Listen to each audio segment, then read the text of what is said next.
Bonjour.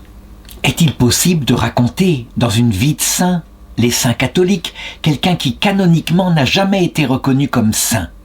Je répondrai que oui, c'est possible, mais de la façon suivante, avec beaucoup de prudence et surtout en laissant à chacun l'idée de se faire justement une idée concernant cet homme qui s'appelle Jacopone de Todi, un franciscain.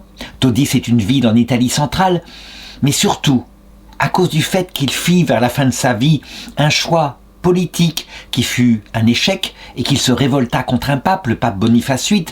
C'est pour cela qu'il ne fut jamais canonisé. Mais ses frères franciscains, eux, l'ont reconnu comme saint. Et donc son culte s'est répandu dans le peuple de Dieu, non seulement dans la ville de Todi, mais auprès des franciscains de cette ville. Il est possible qu'avec son caractère, il ait commis une faute vers la fin de sa vie, mais cette faute, me semble-t-il, est largement pardonnable et tout à fait pardonnée. D'autant plus que, finalement, la critique qu'il fit par rapport au pape Boniface VIII, eh bien, je pense qu'il est possible qu'elle ait été partagée par Dieu, ce qui n'empêche. Les papes peuvent parfois, au niveau pastoral, être tout à fait contestés. On peut même, véritablement, après avoir cherché à comprendre ce qu'ils font, disait le pape Benoît XVI, on peut même entrer dans une critique constructive de leurs actes politiques. Mais par contre, ce qu'il faut toujours garder en tête, c'est que leur magistère concernant la doctrine du salut, leur magistère est infailliblement protégé, non pas à cause de ce qu'ils sont, mais à cause de la promesse de Jésus-Christ. Mais voici son histoire et à la fin, eh bien, on verra si on peut poser un jugement. Ça sera beaucoup plus simple. L'année de sa naissance, de ce Jacques de Todi, eh bien c'est 1230. C'est l'année même, semble-t-il, de la mort de saint François d'Assise, qui pour le moment n'a pas une grande place dans sa vie, mais qui plus tard en aura une immense. Il est riche, il est d'une famille noble, la famille des Benedetti, à Todi, dans une Italie qui n'est plus unifiée, mais qui a plutôt des ducs et des barons qui dirigent des villes, et selon la taille des villes, ils sont plus ou moins titrés. J'ai dit que chez les franciscains, on l'appelait Jacopone de Todi, mais c'est pas son vrai nom. Son nom de baptême, c'est Giacomo. Jacques est de la ville de Todi, mais Jacques de Benedetti. En ce milieu de XIIIe siècle, nous sommes à la période, on peut le dire, où l'Église en est à son sommet. Depuis la réforme du pape Grégoire VII, vers 1090, l'Église a été remise sur les rails, en tout cas l'Église catholique d'Occident. Elle est sortie de la corruption qui mettait en danger son existence même, et il est né de cela toute une bénédiction, des bénédictions selon la théologie, puisque les sommes de théologie ont peu à peu été mises en place, mais pas seulement ça. Des églises magnifiques, des cathédrales de dentelle ont été élevées un peu partout en Europe et c'est le siècle où elles s'élèvent de plus en plus. Cependant, et c'est là le côté noir qu'il faut regarder en même temps, quand il y a un succès merveilleux dû à ce saint pape Grégoire VII, en même temps c'est fatal à cause des conséquences du péché originel qui sont en nous. Il y a beaucoup de fierté qui naît, mais aussi beaucoup d'orgueil. Je veux dire par là que Dieu voit ce succès dû à une réforme de l'Église, mais il voit aussi la corruption qui s'étend dans les âmes, et il laisse faire, mais c'est pour rattraper les âmes de l'autre côté, pour leur faire miséricorde, et elles achèvent de se purifier au purgatoire. Mais la corruption s'étend vraiment. Il faut savoir que la convoitise, qui est l'orgueil, est tout à fait spéciale. C'est une convoitise de l'esprit. La vanité, ça ressemble, mais c'est pas tout à fait la même chose. C'est le fait de se prendre un peu pour le meilleur, le phénix de ses bois, un peu comme un paon. Mais au bout d'un certain temps, la vanité, qui est une concupiscence charnelle, la vanité peut se transformer en orgueil, concupiscence intellectuelle qui fait qu'on se croit plus intelligent même que Dieu. Et ça, je dirais que Jacques de Todi, il avait ses concupiscences en lui, mais pour le moment, eh bien, voici que ses parents lui payent les meilleures études possibles, et c'est peut-être son malheur, parce que il s'avère qu'il est brillant, intellectuel, il apprend la grammaire, l'italien, le latin, il apprend la dialectique, ça va être son art principal, il apprend à parler brillamment, et puis, peu à peu, il se donne à ses études de droit. Le droit, c'est quelque chose de fonctionnel. Ça ouvre à cette époque-là des carrières comme celle d'avocat. Et si en plus on manie brillamment le langage, alors on risque bien de devenir un brillant avocat avec une immense fortune. Et c'est ce qu'il fait. Il accepte toutes les causes possibles, même les causes les plus troubles. Mais après tout, dit-il, c'est mon métier, je dois défendre même les coupables. Oui, mais parfois, ne serait-ce que pour s'enrichir, il défend les coupables coupablement. Je veux dire par là qu'il ne cherche pas la vérité. Et il s'empare d'affaires qui lui permettront de mettre beaucoup d'argent dans sa poche. Il est donc devenu ainsi, maintenant qu'il est brillant, qu'il est intelligent, qu'il a le monde devant lui, qu'il a une bonne santé. Nous sommes bien avant la période de la peste noire, qui arrivera un siècle plus tard. Eh bien, maintenant, on le voit.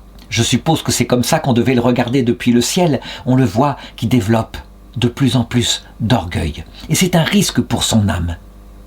Un ange va lui être envoyé à un moment donné. Quand je dis un ange, je ne veux pas parler d'un miracle, il n'a pas vu d'ange, mais un ange terrestre, en la personne d'une jeune femme dont il tombe amoureux, et qui s'appelle Vanna.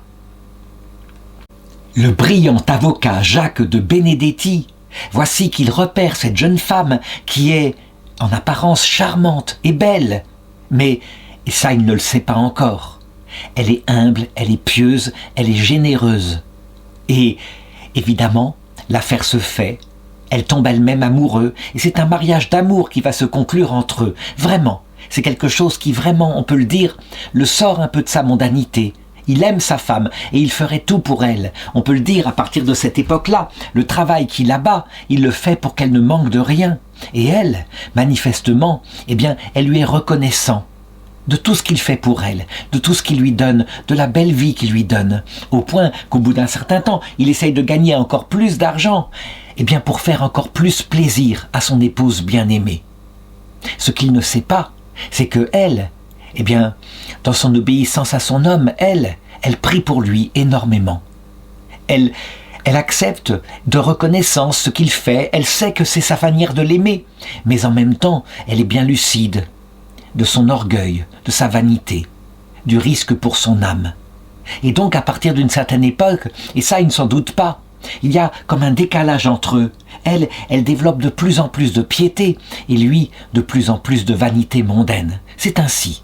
Mais le temps passe, et ce couple marche tout simplement parce que c'est une femme pleine de délicatesse. Et les années passent ainsi, insouciantes, et Vanna de Guidonne est toujours son épouse bien-aimée. Voici qu'arrive maintenant 1268, il a un peu moins de 40 ans. Et là, il s'organise dans la ville de Todi une belle fête comme on fait au Moyen-Âge, une sorte de tournoi. Des chevaliers brillants vont jouter ainsi pour leurs nobles dames. L'Église, peu à peu, a réussi à mettre une sorte de code d'honneur pour ces jeunes hommes pleins de fougue, de manière à ce qu'ils respectent les femmes. Jacques, quant à lui, eh bien, il convainc sa femme, Vanna, de ne pas rester à la maison, mais de venir assister à cette belle fête. Et il y a d'ailleurs dans la ville de Todi une immense estrade qui a été construite, une estrade en bois, pour que les plus belles femmes et les plus beaux spectateurs puissent s'installer et assister au spectacle. Il fait grand soleil et la fête est dans les cœurs, dans cette chrétienté en plein cheminement, en pleine croissance, qui semble pouvoir bientôt dominer le monde.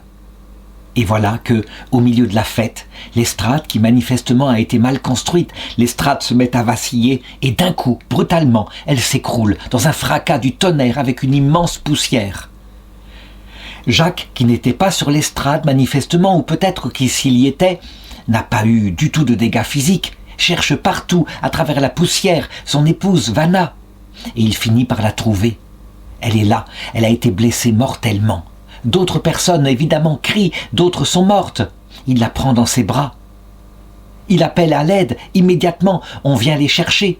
On la retire des décombres, on essaye de tout faire pour la soigner. On la déshabille pour essayer qu'elle puisse respirer. Mais il n'y a rien à faire. Elle meurt ainsi dans ses bras. Ce sera un jour terrible que cette année de 1268. Mais ce qui va être encore plus terrible, c'est quand, l'ayant ainsi déshabillée en partie, je l'ai dit, pour empêcher l'hémorragie, pour toutes sortes de choses, on découvre sur son corps un terrible cilice. Elle portait un instrument de pénitence, instrument qui est peu à la mode à notre époque, mais manifestement, quand il découvre cela, quand son mari découvre cela, tout d'un coup, il prend sens. Il découvre que c'était clair. Elle assistait à toutes ces fêtes, elle faisait tout cela, mais elle humiliait son corps. Et il se dit, dans sa détresse, elle ne pouvait faire cela que pour moi. Plus tard, quand on préparera le corps de son épouse Vanna, on lui donnera l'instrument de pénitence qu'elle portait, cette chemise, cette ceinture, faite de fibres si dures qu'elles avaient occasionné sur son corps des blessures. Ce qui veut dire que, en réalité, tous les plaisirs mondains qu'il lui donnait, elle les acceptait uniquement par amour pour lui. Mais, en ce qui la concernait, elle ne voulait pas d'une vie mondaine. Elle voulait consacrer son corps à Dieu dans l'inconfort pour se préparer à la vie éternelle. On peut le dire, cette découverte va être pour Jacques un véritable coup de tonnerre. Mais plus que ça, une crise spirituelle terrible. Il aime sa femme, il l'aime plus que tout. Et il se demande comment elle a pu lui cacher tant de choses, et en particulier les secrets de son cœur. Ce deuil terrible, l'accompagnement du corps de sa bien-aimée au cimetière, laisse en lui des questions sans réponse. Qu'ai-je fait de ma vie? J'ai 40 ans. Quelle éternité est-ce que je prépare ainsi, si je continue ainsi? Il rentre le soir après l'enterrement dans sa maison, et tous les beaux meubles et les belles tapisseries qu'il avait achetées pour elle, n'hésitant pas à pratiquer quelque malhonnêteté. Tout lui rappelle maintenant son épouse et tout lui est en horreur. Vraiment, cette belle maison, cet argent, ce luxe, sa réussite professionnelle et mondaine. Il cesse dès ce jour-là de plaider comme avocat. Ses amis évidemment se disent qu'il fait une grave dépression, lui laissent le temps peut-être de s'en remettre. En réalité, jamais il ne s'en remettra. Je veux dire par là que la réflexion s'étend dans son être. C'est une dépression, c'est ce qu'on appelle aussi une nuit de l'esprit en théologie mystique. Même si la nuit de l'esprit, habituellement, c'est plutôt quand Dieu, qu'on connaît, qu'on aime, se retire de l'âme. Mais c'est une nuit de l'esprit, d'une autre origine, parce qu'il n'est pas encore entré dans la grâce, mais qui va provoquer un effet analogue. Je veux dire par là que, fouillant dans les affaires de sa femme, il découvre toute sa vie de prière, sa piété, son amour pour Dieu. Et le cheminement va se faire de cette façon-là. Il se rapproche de Dieu. Au bout d'un certain temps, on le voit sortir de sa maison. Les gens grondent, les enfants, qui voient ces pauvres hommes habillés maintenant de guenilles, qui semblent complètement perdus, au point qu'on le prendrait pour un fou. Les gens disent « Mais vous n'avez rien compris, laissez-le tranquille, vous ne comprenez pas qu'il est dans le deuil terrible, laissez-le s'en remettre. » Les enfants, dans un premier temps, vont s'éloigner. Mais, sans arrêt, jour après jour, Jacques sort dans la rue. Puis, au bout d'un certain temps, il se met à aborder les gens, il leur parle de Jésus, de la vie éternelle, il leur parle du sens de la vie, il leur dit qu'il faut se convertir, bref, toutes sortes de messages chrétiens. Les enfants peu à peu reviennent, et ce discours un peu décousu, un peu illuminé, font qu'ils se mettent à se moquer de lui véritablement. Ils lui attribuent même une sorte de pseudonyme. Ils le méprisent et ils l'appellent, c'est eux qui vont inventer ce surnom, Giacopone, ce qui veut dire en italien Jacques le minable, Jacques le fou, Jacques le tordu. Ce qui est terrible, c'est qu'à la même période, tous ses amis du barreau en particulier, ses amis avocats, maintenant, trouvent que ça va trop loin. Quelques jours de deuil, pourquoi pas, mais là, ça va trop loin. Et donc on s'éloigne de lui, on se met à changer de trottoir lorsqu'il passe dans la rue, on ne veut plus le fréquenter. D'autant plus que ça se prolonge, et ainsi il va errer dans la ville, comme un insensé, mystique, pendant presque 10 ans. C'est incroyable, c'est beaucoup trop long, et on a oublié depuis longtemps qu'il était un avocat, on a même oublié à certains moments l'origine de sa détresse, la perte de sa femme bien-aimée. Cette histoire donc profondément romantique en réalité, est devenue un peu la honte de la ville. En réalité, ce qu'il vit maintenant, c'est que, c'est un peu la vocation de folle en Christ, une vocation qui avait été inventée au début de l'Église, au IVe siècle, par certains pères du désert, qui étaient restés très vivantes, en particulier en Russie. Certains, ayant lu les écrits des pères du désert, s'étaient dit que se faire passer pour fou, c'était le meilleur moyen pour atteindre à l'humilité. Lui, ce n'est pas du tout son cas. Il n'a pas inventé cette vocation de folle en Christ, mais de fait, on l'a pris pour un fou. Et c'est très bien, comme cela. Il est tout à fait d'accord, il n'est rien. Et après tout, il fait de cette façon pénitence. Au bout de 10 ans, en 1278, alors il rencontre un frère franciscain dans la rue qui se rend compte que c'est quelqu'un de profondément spirituel et donc il lui propose éventuellement de rejoindre, pourquoi pas, les franciscains qui ont une vocation analogue. Ils méprisent le monde, ils se sont faits les plus pauvres, ce sont les frères minimes. Saint François d'Assise n'est pas mort depuis longtemps et les frères franciscains sont très nombreux dans l'Église. Jacques accepte, il va donc frapper à la porte du couvent de Todi, il demande à rencontrer le frère gardien, il exprime sa volonté d'entrer chez les frères. Mais le frère gardien, qui a entendu parler de cet homme qui parcourt les villes, la rue de Léville, et qui est fou, eh bien, le frère gardien dit qu'il l'acceptera volontiers, mais d'abord il faut qu'il fasse un noviciat dans l'obéissance et qu'on puisse regarder qui il est. Donc, il rentre ainsi chez les frères franciscains, et là, on se rend compte que, effectivement, sa conversion est sincère, mais c'est un fort caractère, il l'a gardé. Donc, on finit par se réunir en chapitre autour de la communauté pour l'accepter pour ses vœux, mais il ne sera pas prêtre. C'est trop risqué, il a quelque chose comme une tête folle. Donc, on l'accepte comme simple frère convers, ce qu'on appelle chez les franciscains un frère laid, ce qui est particulier parce que Jacques est particulièrement cultivé. Il est donc admis à prononcer ses vœux, et là, incroyablement, il demande qu'on lui mette le nom qui lui a été attribué par les gamins de la rue. C'est à partir de maintenant qu'il s'appellera Jacopone de Todi, de la ville de Todi. Ça, c'est une tradition chez les franciscains. On renonce non seulement à son prénom, Jacques, mais on renonce même à son nom de famille. Et donc, maintenant, il prend le nom de la ville d'où il est à l'origine. C'est ainsi que les frères mineurs veulent mourir au monde. À partir de là, on le voit vivre dans le couvent, comme les autres frères franciscains. Il accepte toutes les tâches qu'on lui donne, sans aucune récrimination. Mais il fait partie de ce qu'on appelle les spirituels. Ça veut dire qu'il en parle avec ses frères.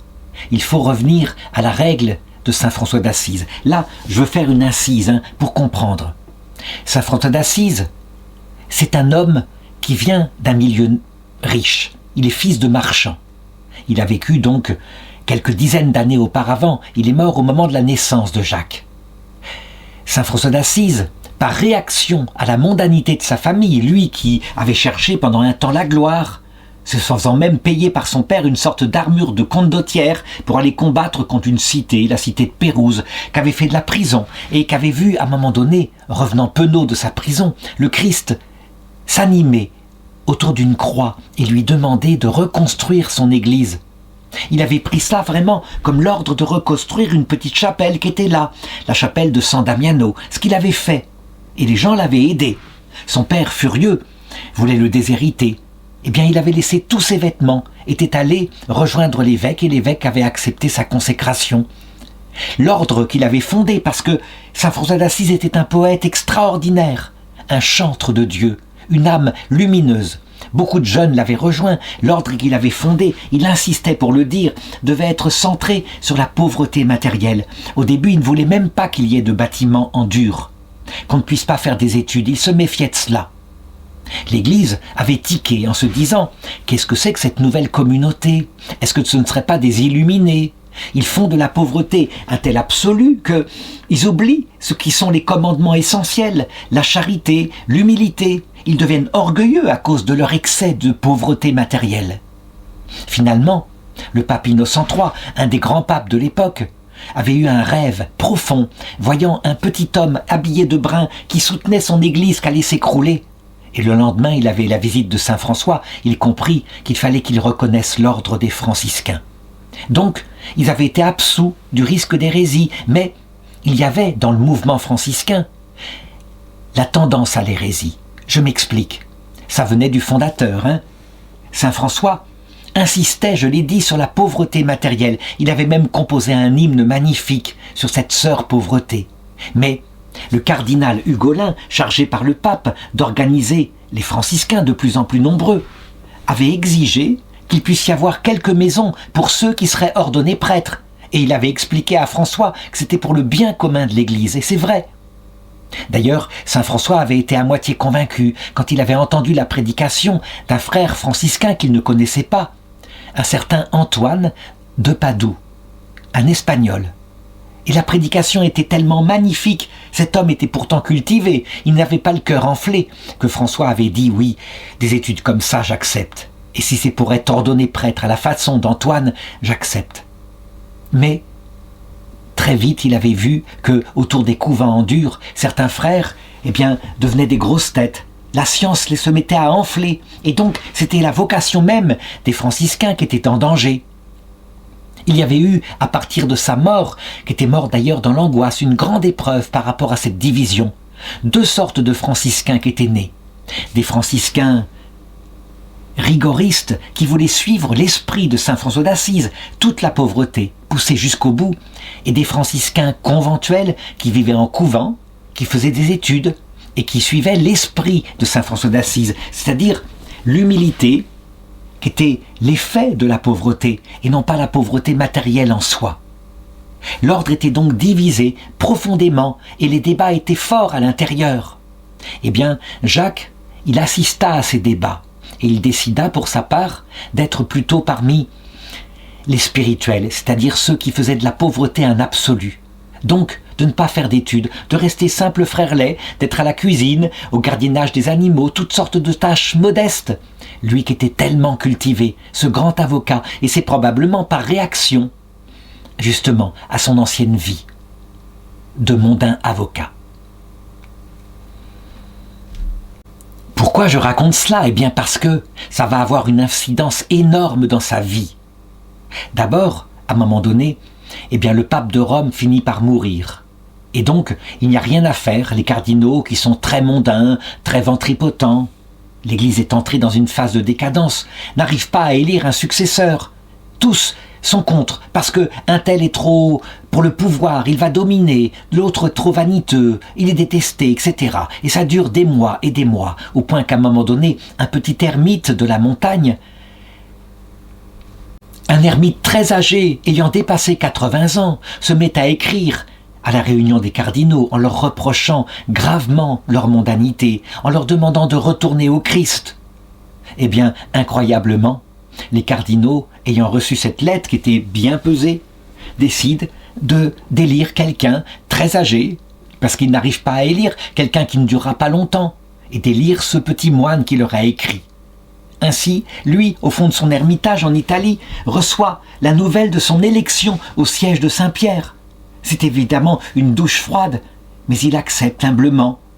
Simplement, il ne connaît absolument pas dans quel nid de guêpes il s'engage, où il y a les familles italiennes qui sont là toujours en train d'essayer de prendre le pouvoir auprès de la papauté, les familles germaniques, toujours qui sont là aussi, qui rêvent de s'emparer du pouvoir, des familles françaises, bref, il entre dans un nid politique, lui qui est un simple agneau, ayant dépassé 80 ans. Mais pourtant, il devient le pape Célestin V. Et lui, qui est au courant de tous les ennuis qu'il y a chez les franciscains, essaye de prendre une décision pastorale pour apaiser les choses. Donc, il décide de reconnaître les 2 formes de vie franciscaine. Et la meilleure solution, il dit, voilà, ceux qui veulent être franciscains spirituels auront leur propre couvent, dans la pauvreté totale. C'est une intuition très juste, qui sera d'ailleurs réalisée plus tard par les capucins. Et puis, ceux qui sont franciscains conventuels, qui veulent vivre dans des maisons, étudier, à l'image de saint Bonaventure, le docteur de l'Église, franciscain, auront leur couvent, leurs règles particulières, différents. Et la paix se fait de cette manière-là. C'est sans doute prophétique, c'est une belle idée. Mais Célestin V, malheureusement, ne comprend rien.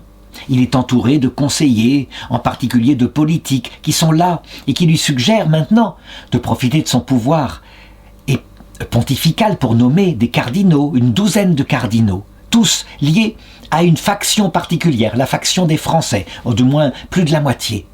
Et Célestin V ne se rend absolument pas compte qu'il entre dans le piège de ces mauvais conseillers. Il y a en particulier un cardinal qu'il désigne, quelqu'un de particulièrement rotor et politique, celui qui deviendra son successeur, Boniface VIII. Toujours est-il qu'à un moment donné, Célestin V ne s'en sort plus du tout. Il voit bien qu'il s'est fait piéger. Et donc, reconnaissant qu'il n'est pas fait pour être pape, il décide, et je crois que c'est l'une des premières fois dans l'Église, ce sera de nouveau produit avec le pape Benoît XVI au XXIe siècle, mais il décide de renoncer à son siège pontifical, donc de démissionner.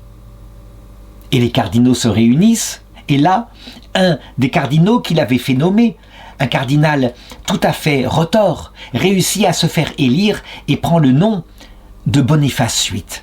Et Boniface VIII, immédiatement, voyant qu'il y a ce précédent, ce pape Célestin V qui a démissionné, qui est retourné dans son petit ermitage, immédiatement, il envoie des hommes pour le faire arrêter, le faire jeter en prison, par peur que, ne serait-ce que étant l'ancien pape, il puisse critiquer sa propre élection. De fait, Boniface VIII est un homme très autoritaire. Je dirais même qu'il va pousser le papisme jusqu'à un sommet que même Innocent III n'avait pas osé pousser jusque-là. On peut le dire, c'est le pape Boniface VIII qui va réaliser cette prophétie que Jésus avait donnée à propos de l'histoire de la papauté en Jean 21, verset 18. En vérité, je te le dis, quand tu étais jeune, tu mettais toi-même ta ceinture, tu allais où tu voulais. Son nom, c'est Benedetto Gaetani. Oui, Boniface VIII a une carrière dans l'Église. Une carrière au sens propre. Il voulait dominer. Autant Célestin V était humble, pauvre de cœur, autant lui estime qu'il est un monarque et même qu'il est au-dessus des empereurs. Il va fulminer ce qu'on appelle une bulle, c'est-à-dire un document pontifical qui s'appelle Unam Sanctam, le 18 novembre 1302, qui indique que non seulement le pouvoir des papes est au-dessus de celui des empereurs, mais que le pouvoir temporel des empereurs et des rois doit être au service du pouvoir des papes, à titre d'instrument, ce qui est logique, puisque le but de la vie, c'est la vie éternelle, et donc le temporel n'est là que comme un moyen pour mieux obtenir la vie éternelle. Donc voilà ce qu'il émet comme document. Et il décide à partir de là, évidemment, d'appliquer sa règle sur tous les rois du secteur, qu'il se met à dominer par rapport à leur propre mariage, en vérifiant si ce mariage est valide ou pas, mais de manière dominatrice incroyablement. Il décide aussi d'intervenir par rapport aux franciscains. Il a tout à fait peur que les franciscains, en particulier spirituels, se détournent et tombent dans l'hérésie des fratricelles, avec une exaltation de la pauvreté. Et donc d'abord il excommunie les fameux fratricelles, qui eux sont des fanatiques de la pauvreté matérielle, mais il décide d'annuler la réforme du pape Célestin V avec les deux couvents séparés. Il dit non, à partir de maintenant, il n'y aura plus qu'une sorte de franciscain, selon la règle conventuelle qu'a été ordonnée par mes prédécesseurs, ça veut dire dans des couvents, en pierre, et c'est ainsi, et c'est moi le pape, et vous n'avez qu'à obéir. Il entre bientôt forcément en querelle avec des princes de l'époque. Certains préfèrent faire le dos rond, se dire un pape c'est quelqu'un qui ne dure pas longtemps, attendons, le prochain sera peut-être plus spirituel. Mais d'autres ne cèdent pas. D'autres sont de la même étoffe que Boniface VIII. Je pense en particulier au roi de France, le fameux Philippe IV le Bel. C'est le fils ou le petit-fils d'un saint roi, le roi Saint-Louis. Mais Philippe IV le Bel n'a rien à voir avec son ancêtre. C'est un roi dominateur, extrêmement dur. On l'appelle même le roi de fer. Sa beauté, c'est presque la beauté d'un diable. Par exemple, à un moment donné, lorsque a été dénoncé l'adultère de ses belles-filles qu'il avait mariées à ses fils, alors, sans hésiter, il fait tuer leurs amants et il les fait enfermer dans une tour particulière où elles mourront de misère, sans aucune pitié, sans jamais les relâcher.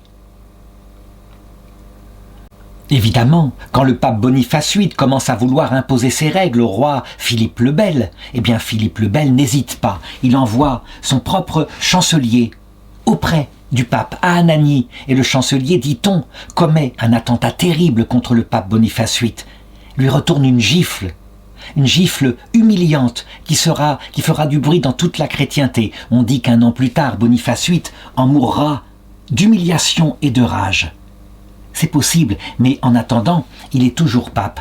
L'attentat d'Anani n'a pas encore eu lieu, et voici l'erreur que va faire notre petit Jacopone, le franciscain spirituel. Il a presque 70 ans, il est un vieillard, il a rejoint, je l'ai dit, les franciscains spirituels. Il est très important pour lui de vivre de la pauvreté matérielle. Quand le décret du pape Boniface VIII supprime les franciscains spirituels pour les obliger maintenant à vivre dans des couvents en dur, eh bien, Jacopone, qui s'est lié en particulier avec 2 cardinaux qui avaient été désignés par le prédécesseur Célestin V, à savoir les frères Colonna.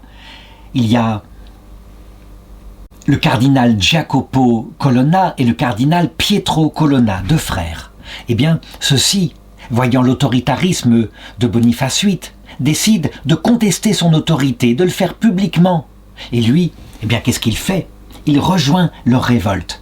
Il rejoint ces 2 cardinaux et il décide de signer une sorte de pétition qu'ils ont émise et qui remet en cause les décisions du pape. C'est donc une révolte contre l'autorité du pape Boniface VIII qui, évidemment, ne va pas se laisser faire. D'autant plus que le document est très dangereux pour Boniface VIII. C'est le manifeste de Lunghezza, par lequel les 2 cardinaux contestent la validité de l'élection de Boniface VIII, avec des arguments canoniques en disant « Célestin V a démissionné, son successeur l'a fait emprisonner, manifestement, la démission n'a pas été libre, et donc le pape unique, c'est toujours Célestin V. » Voilà leur document. Eh bien, Jacopone signe ce document. Le pape, évidemment, réagit immédiatement, comme un pape de l'époque. Il convoque les armées qu'il a à sa disposition, puisqu'il a un État, là, au centre de l'Italie, et il décide d'assiéger les contestataires qui se sont réfugiés dans la ville de Palestrina. Mais Jacopone va plus loin, parce que, en réalité, il a toujours son talent d'écriture, il n'a pas perdu sa culture, et un talent magnifique de poète. Et donc il écrit à cette époque-là une sorte d'hymne que les gens chantent pour narguer le pape et ses armées. Ô Papa Bonifacio, alors je le dis en français, ô Pape Boniface, tu as beaucoup joué avec le mondain, et je pense que maintenant, joyeux tu es, mais que tu ne pourras pas le rester. Bientôt, tu ne pourras pas le rester. Le pape, avec ses armées, est pratiquement imbattable, et la ville de Palestrina est bientôt prise, et tous les résistants à son autorité sont faits prisonniers, jetés en prison, dont Jacopone, et en particulier Jacopone, parce que le pape a été très humilié par le pamphlet qu'il a écrit. Et donc, c'est ainsi qu'il décide, en même temps, d'excommunier tous les contestataires, sans exception. Une excommunication qui, évidemment, à cette période-là, en ce milieu de XIIIe siècle, est une peine terrible qui va énormément peiner Jacopone, plus que la prison. La prison, après tout, il le mérite. Mais l'excommunication, il n'a plus accès à la confession, plus accès à l'Eucharistie. Il est réputé, peut-être même, en marche vers la damnation éternelle. Oh, bien sûr, il est capable de résister à cela et de dire que les papes ont un pouvoir d'excommunication sur terre, mais que, au ciel, c'est le Christ seul qui juge, mais tout de même. On peut le dire, Jacopone, qui était finalement remonté de son épreuve jadis, qui maintenant avait repris courage, Jacopone va être de nouveau frappé par le glaive de la nuit de l'esprit, et excommunié ainsi, puisque son excommunication durera 6 années. 6 années, c'est un chiffre symbolique qui signifie le chiffre de la souffrance absolue, le chiffre aussi de l'antéchrist, c'est ainsi. Toujours est-il que là, on pense que c'est dans sa prison et au fond de son épreuve qu'il a écrit ses hymnes les plus beaux, et en particulier ceux qui sont consacrés à la Vierge Marie. À partir de maintenant, c'en est fini des pamphlets, il ne le reprendra plus à écrire quelque chose au niveau politique, non. Il consacre son âme par la prière à louer Dieu et à louer en particulier Marie, sa mère. On dit que c'est là, dans sa détresse, qu'il a écrit son plus célèbre hymne, le Stabat Mater. Et là, il faut que j'en parle. C'est lui qui l'a rendu célèbre. Ce Stabat Mater a été mis par la suite en musique par des dizaines de musiciens. Certains sont maintenant inconnus, mais d'autres sont particulièrement célèbres. Ce poème est très fort. Il est une méditation sur la présence de Marie à la croix, il se tenait debout, dignement, avec son cœur transpercé de douleur. C'est comme si sa propre souffrance qu'il vit maintenant, et puis le souvenir de la mort de sa femme, encore vivant dans son cœur, c'est comme si tout cela remontait et qu'il pouvait se mettre dans l'âme de la Vierge Marie pour vivre ce qu'elle vivait. Stabat mater dolorosa, juxta crucem lacrimosa, dum pendetat filius. Dum pendebat filius. Debout, la mère des douleurs, près de la croix, était en pleurs, quand son fils pendait au bois.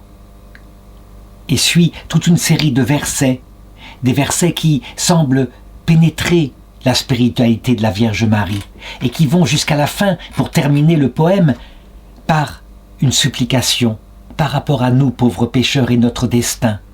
Ça se termine comme ça. Elle vit son enfant bien-aimé mourir tout seul, abandonné, et soudain rendre l'esprit. Ô Jésus-Christ, à l'heure de partir, puisse ta mère me conduire à la palme des vainqueurs. Il faut que je m'arrête un instant pour commenter tout de même. C'est vrai que les plus grands poètes au cours de l'histoire, et c'est le cas de Giacopone de Todi, eh bien, les plus grands poètes sont des hommes blessés. Quand on est calme, quand on est équilibré dans sa vie, souvent on écrit des poèmes calmes, équilibrés. Mais ce qui fait comme un écart vers le ciel, une espèce de cri mystique, c'est ça, c'est quand il y a eu beaucoup de souffrance. Et les Italiens ne se sont pas trompés.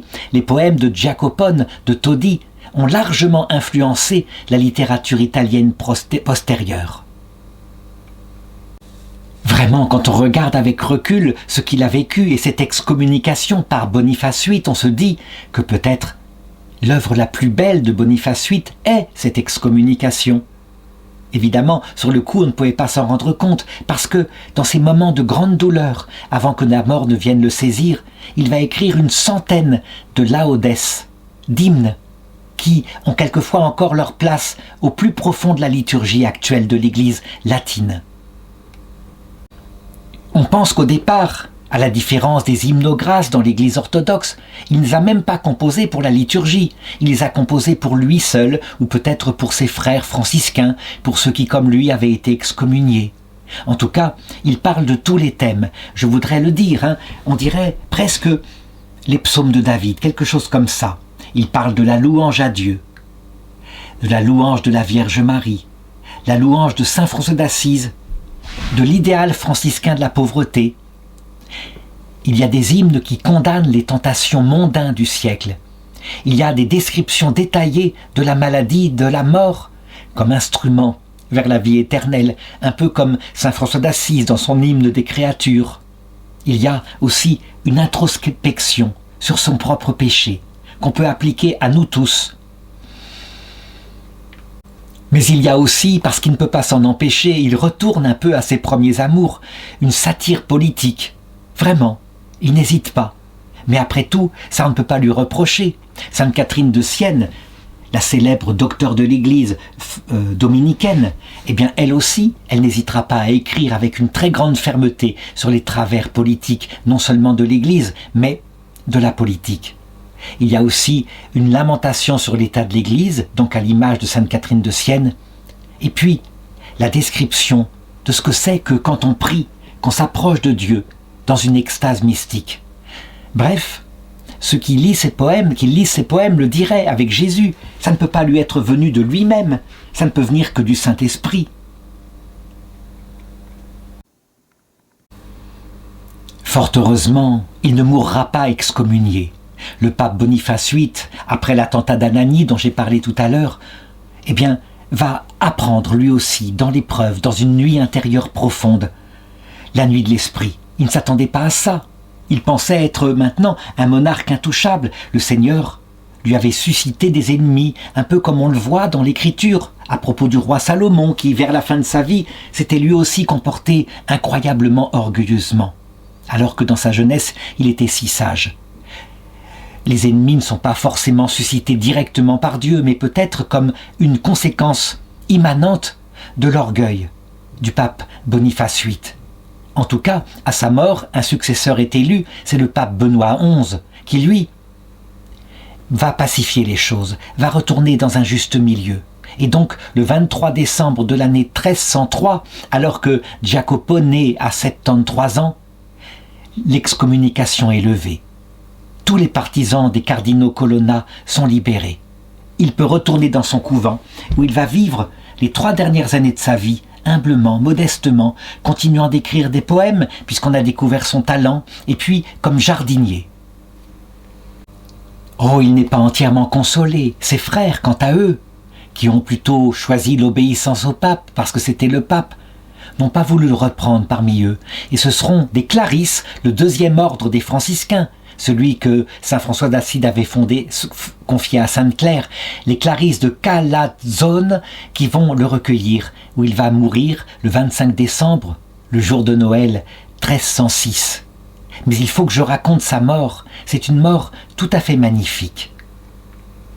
D'abord, ses frères ont témoigné, pour ceux qui acceptaient encore de le fréquenter, que ces 3 dernières années, il passait son temps à pleurer. Pleurer dès qu'il passait à Jésus, qu'il pensait à sa croix, et ses larmes coulaient sur son visage. Il disait « Je pleure parce que l'amour n'est pas aimé ». À la veille de Noël 1306, alors qu'il se trouvait avec quelques-uns de ses frères au couvent des Clarisses, eh bien, il leur annonce que sa dernière heure est arrivée. Et donc, comme saint François, il dit « Je vais accueillir la mort par des chants ».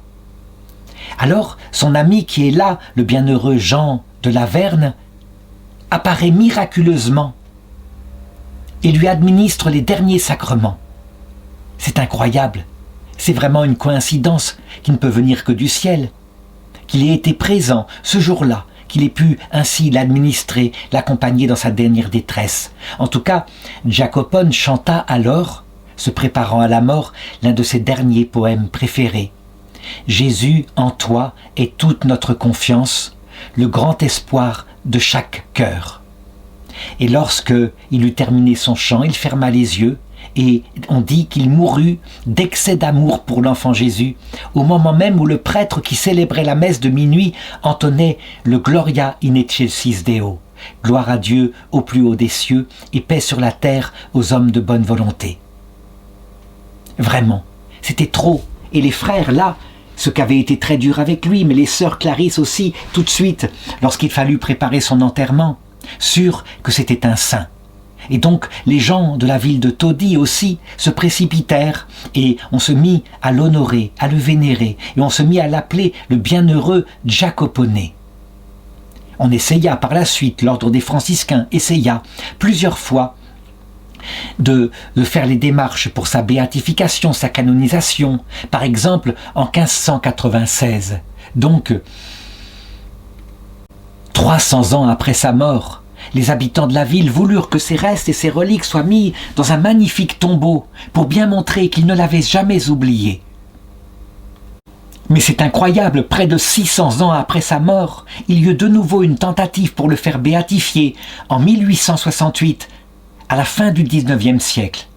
Mais, du côté de l'autorité de l'Église, on voulut bien recevoir son histoire et on vit cette désobéissance finale au pape Boniface VIII. Et donc, eh bien, cette cause tomba un peu dans la déshérence. L'Église est ainsi, elle ne dit rien, elle ne prononce pas de parole, mais ça reste au fond d'un tiroir, dans un dossier oublié. Je comprends la décision des autorités de l'Église, et c'est vrai.